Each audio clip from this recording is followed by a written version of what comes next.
No capítulo 3 de Gálatas, que nós vamos estudar hoje, Paulo chama atenção para a insensatez. O que é insensatez?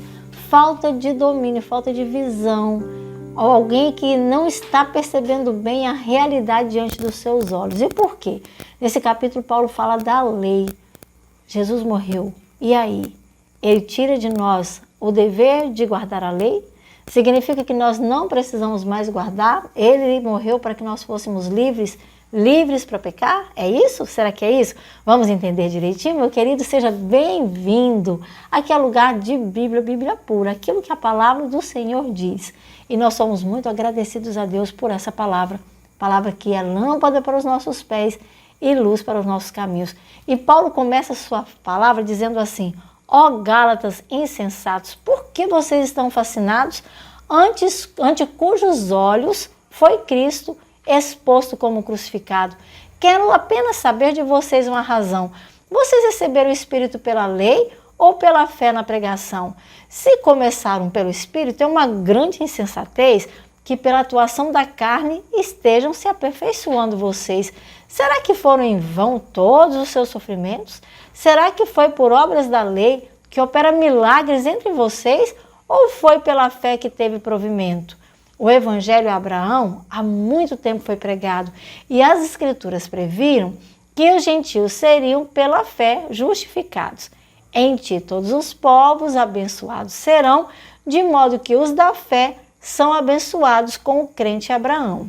E todos os que são debaixo da lei colocados, de certa forma, estão por ela amaldiçoados. Porque nós podemos ler, escrito na lei, no livro está, maldito que não permanece em cada coisa escrita no livro e que não está a praticar.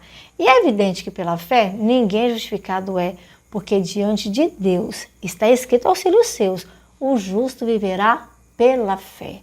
Ora, a lei não procede da fé, mas aquele que observar, que guardar os seus preceitos, por tais preceitos viverá. Porque Cristo nos resgatou da maldição da lei para nos salvar, a fim de que fosse Ele próprio maldição em nosso lugar. O que for pendurado em madeiro, maldito então será. Podemos ler dessa maneira porque escrito dessa forma está, para que a bênção de Abraão pudesse também aos gentios chegar, a fim de que em Jesus Cristo, conforme que foi prometido, tivéssemos o Espírito Santo que foi por ele garantido. Eu os falo como homem, uma aliança ratificada, ninguém nada acrescenta e nem pode ser revogada. As promessas feitas a Abraão foi feita ao seu descendente, não como se fosse a muitos, mas feita a um somente. E sabemos que esse um é Cristo, que é o de Abraão descendente.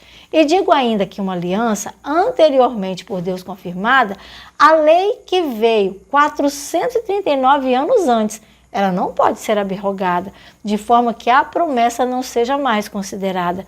Porque se a herança provém da lei, da promessa não é decorrente, mas foi pela promessa que Deus a Abraão concedeu, e isso de modo gratuitamente. Então, para existir a lei, foi feita por qual razão? Foi adicionada por haver muitos fatos de transgressão, até que viesse o descendente a quem a promessa se confirmou, por meio de anjos foi promulgada pela mão de um mediador, porque Deus é somente um, e não é de um o mediador. E as promessas de Deus? É a lei contrariada? Isso de modo nenhum, porque se fosse promulgada uma lei que pudesse dar vida, essa seria encontrada procedente da lei, para que fosse ela justificada.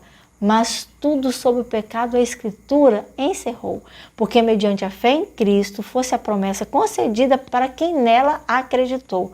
Mas antes que viesse a fé, era a lei que nos tutelava, encerrados para essa fé que no futuro se revelava, de maneira que a lei, como um aio, nos serviu, a fim de sermos justificados pela fé que a Cristo nos conduziu.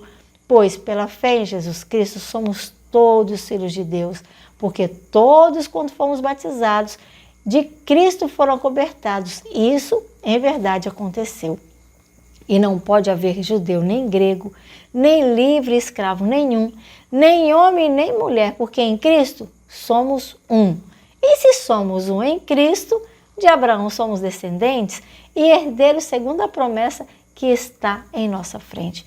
Os rituais da lei não devem ser considerados superiores ao sacrifício de Cristo e nem nisso podemos ser apegados.